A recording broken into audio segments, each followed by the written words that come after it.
Lundi 11 mars 2019, direction le Burkina Faso, avec le pays où Maître Herman Yameogo, président de l'UNDO, dit « Notre pays est un État quasiment failli ». Le même homme en manchette du quotidien L'Information pour tous, Maître Herman Yameogo, à propos de la situation nationale, le président Kaboré doit reconnaître avec humilité ses limites objectives et accepter s'inscrire à l'école de la réconciliation nationale. L'Express du Faso, quant à lui, revient sur la Journée internationale de la femme, une commémoration sur fond de sobriété dans les hauts-bassins, quand le choix du parrain divise l'unité des femmes. Le 8 mars également, en manchette de Sidoya, les femmes maillons forts de la lutte contre l'insécurité. Et c'est plutôt la débandade en manchette d'aujourd'hui au Faso, opération Otapuanou antiterroriste, guerre totale à l'est et au centre-est. Au Bénin, satisfaction des besoins sociaux de base, plus de 54 milliards mobilisés pour l'eau et l'électricité.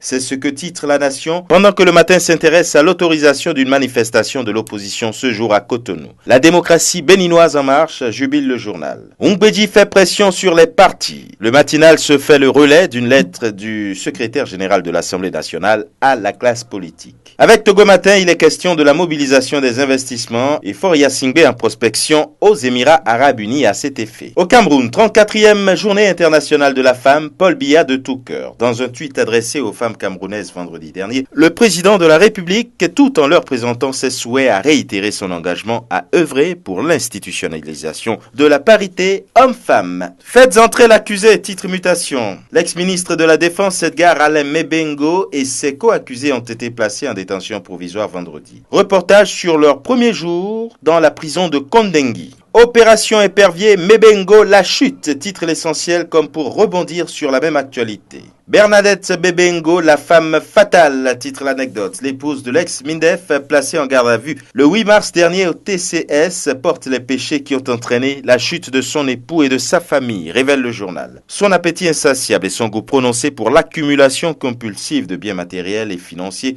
ont fini par avoir raison de celle qu'on appelait la dame de fer. Et puis économie en manchette de l'intégration, CEMAC, la BEAC va limiter l'accès des États aux devises. Dans les prochains jours, la Banque centrale va soumettre à son conseil d'administration un projet d'amendement de ses statuts qui conditionne l'accès aux devises en fonction des avoirs extérieurs de chaque pays membre. Et puis enfin, avec le quotidien chérifien le matin, sous le haut patronage de Sa Majesté le Roi Mohamed VI, la conférence de l'Union parlementaire des États membres de l'Organisation de la coopération islamique entame aujourd'hui à Rabat les travaux de sa 4e session et ce sera tout pour aujourd'hui. À demain.